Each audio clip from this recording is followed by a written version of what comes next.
So, heto na mga ka-One Stories dahil nga nanalo kanina ang Golden State Warriors sa pagbuhat sa kanila ni Jonathan Kuminga. Marami nga pong mga analyst ngayon ang binabatikos ang mismong general manager ng Warriors na si Mike Dunleavy dahil balak nga itong i-trade at ipalit sa isang superstar. Tara't pag-usapan natin yan at talakayin ng balitang literal swerte at good choice nga po na kinuha na ni Kevin Kiambao ang offer nito sa Korean Basketball League. Pero bago yan, please don't forget to hit the notification bell at mag-subscribe sa aking channel.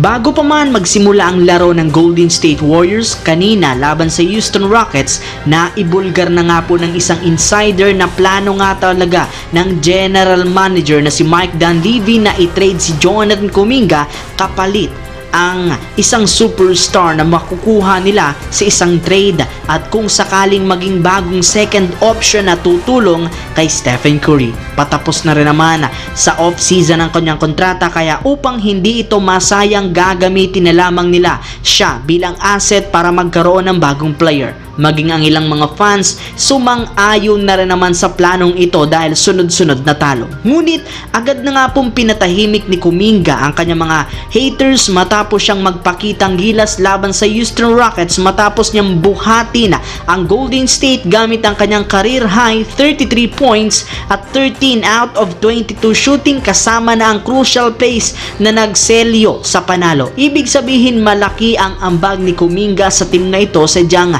nililimitahan lamang ang kanyang potensyal ni Coach Steve Kerr since halos lahat ng ginagawang game plan nakatutok palagi kay Stephen Curry. Kaya nagsisimula na nga pong manghihinaya ngayon ang mga Warriors fans dahil isang magkakamali lamang at isang malaking pagkakamali kung sakaling matuloy na ititrade si Jonathan Kuminga. Samantala, kumpirmado nga pong maglalaro agad si Kevin Kiambao sa Sono Sky Gunners sa KBL kapag natapos na ang finals ng UAAP. Kagaya nga po ng napag-usapan natin, pumirma nga ito ng kanyang bagong team ng kontrata na aabuti ng $390,000 o mahigit sa 22.6 million pesos sa loob ng 3 taon. Pero sa kasabay ng paglabas ng ganyang klaseng balita, may ilan rin naman nga pong nag-question sa kanyang desisyon. Imbes nga daw na maglaro siya sa PBA, ginusto nga nitong maglaro overseas. Ngunit karamihan ng mga fans at analyst nagsabi, good choice ang naging desisyon na ito ni Kevin Kiambao. Habang bata pa ang kanyang edad, marami pang nagkaka-interes sa kanyang serbisyo. Kailangan nga po niyang kumuha ng mas malaking kontrata at offer para makapag-ipon at makapag-provide sa kanyang pamilya. Bukod sa pera ay isang magandang experience na rin naman ang kanyang makukuha dito since mas lalaki, mas lalakas at mas magagaling na player ang kanyang makakatapat. Meron rin naman nga ditong mahuhusay na coaches.